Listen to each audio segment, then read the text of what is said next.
Warahmatullahi wabarakatuh. Halo teman-teman semuanya, saya perwakilan dari kelompok 1 ingin menjelaskan tujuan dan manfaat dari proses konseling kelompok.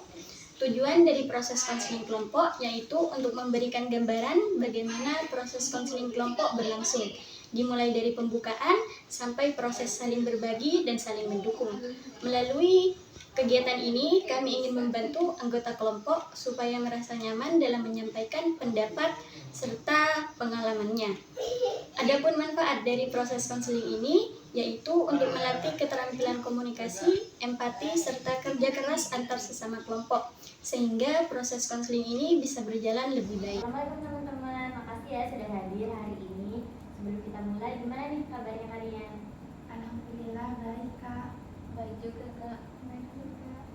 Ini sebelumnya kita udah saling kenal kan? Kalian teman sekelas ya? Ya. Benar kan? Ya.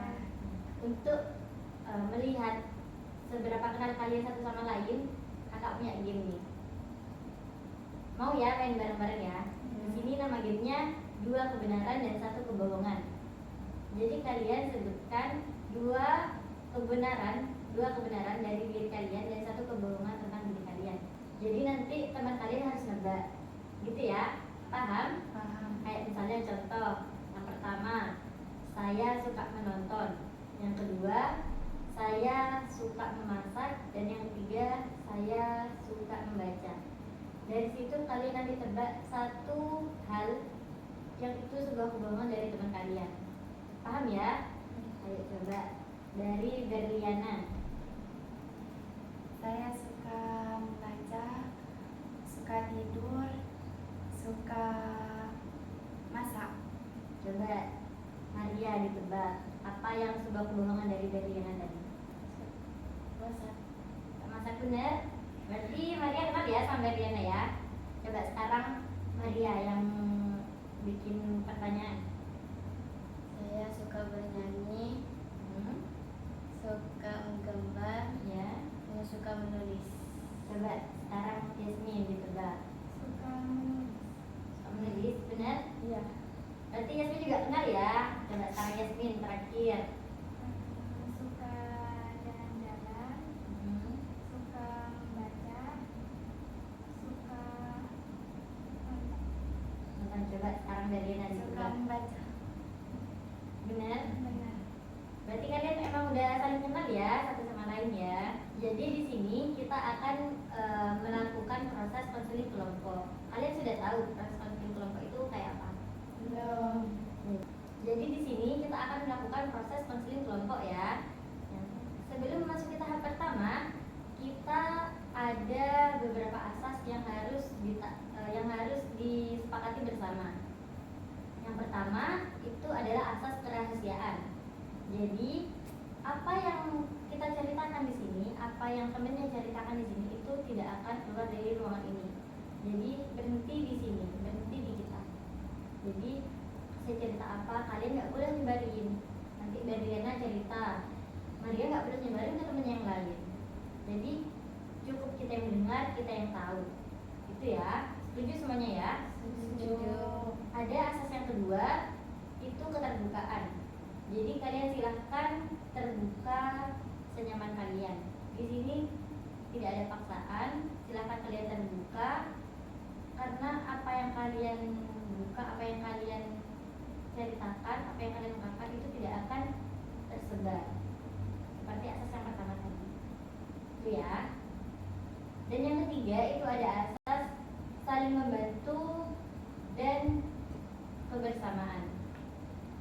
Jadi di sini kita bukan untuk menghakimi atau menjudge satu sama lain ya. Di sini Berliana punya masalah, Berliana punya cerita, kita bantu cari solusi. Gitu. Ya. Jadi 3 asas ini harus kita sepakati bersama. Kalian sepakat kan? Setuju? Setuju. Ada yang mau ditanyakan? Kita langsung mulai ya. Sekarang kita masuk ke pembahasan kita hari ini. Di sini kita akan bahas tentang sesuatu yang sudah sering dirasakan oleh banyak orang, yaitu perasaan kurang percaya diri. Kalau kalian nih, kapan sih kalian tuh merasa kurang percaya diri? dari Deliana dulu. Kalau saya takut waktu pas nanti pidato jadi MC, soalnya takut salah. Jadi pikiran pertama yang muncul saat kamu mau tampil di depan banyak orang itu pikiran aku takut salah gitu ya. Kalau Maria gimana? Kalau saya takut kalau memberikan pendapat, takut salah pas nanti diketawain. Kalau Maria takut mau mengungkapkan pendapat karena takut diketawain kalau salah pendapatnya. Kalau Yasmin?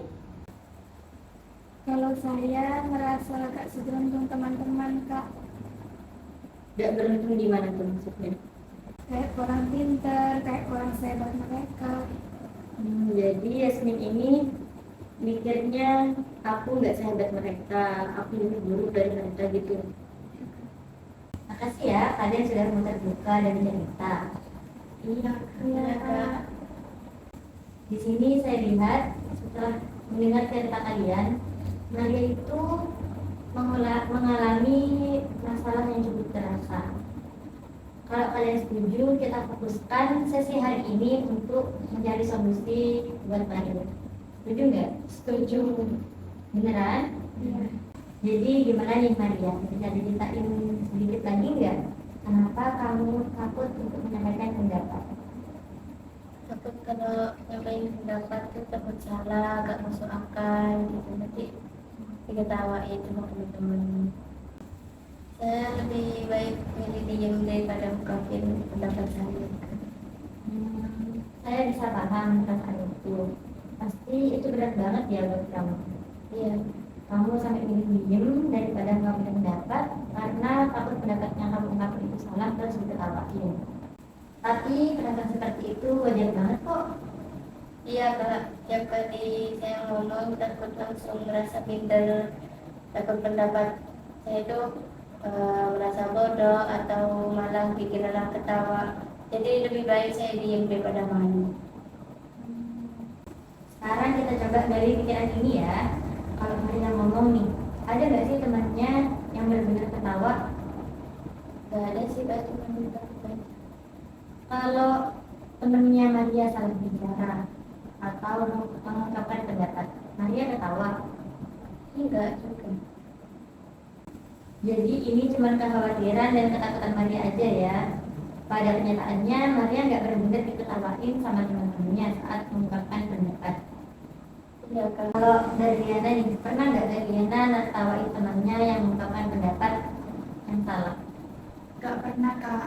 Menurut saya pendapat yang salah bisa dibenarkan dengan baik-baik. Kalau menurut Yasmin nih gimana? Enggak Kak, justru aku merasa senang kalau ada yang berani ngomong. Nah, Maria dengar sendiri kan apa kata teman-temannya. Ternyata teman-teman Maria nggak keras yang Maria bayangkan. Mereka nggak menertawakan temannya yang mengungkapkan pendapat yang salah. Bahkan Yasmin senang kalau temannya mengungkapkan pendapat meskipun itu salah. Iya Kak, aku lega dengar pendapat dulu. Ya itu sudah bagus. Mungkin kalian ada yang mau menambahkan pikiran baru yang lebih realistis untuk Maria. Saya Kak, Ya coba dari Lena gimana nih pikiran yang lebih realistis untuk membantu Maria. mungkin Maria bisa berpikir seperti ini. Saya boleh salah, tapi salah itu bagian dari belajar. Kalau menurut Tasmin nih gimana? Menurut saya mungkin juga bisa mikir kalau semua orang itu berhak memberi pendapat termasuk saya. Semua pendapat kalian sudah bagus. Kalau Maria nih, kamu lebih enak pakai pendapat siapa untuk menghentikan pikiran lama kamu? Pendapat eksklusif ya. Semua orang berhak memberi pendapat termasuk saya. Oke, jadi kamu bisa ungkapkan kalimat itu untuk kamu sendiri ketika kamu takut untuk mengungkapkan pendapat. Paham ya? Coba diulangi sekali lagi kalimatnya tadi. Semua orang berhak memberikan pendapat termasuk saya. Semoga ini bisa membantu kamu untuk lebih tenang dan berani berbicara ya. juga buat Yasmin sama Berliana sudah memberikan pendapat dan dukungan buat Nadia. Sesi konseling kita hari ini sampai di sini dulu ya. Kita lanjutkan konseling berikutnya di minggu depan.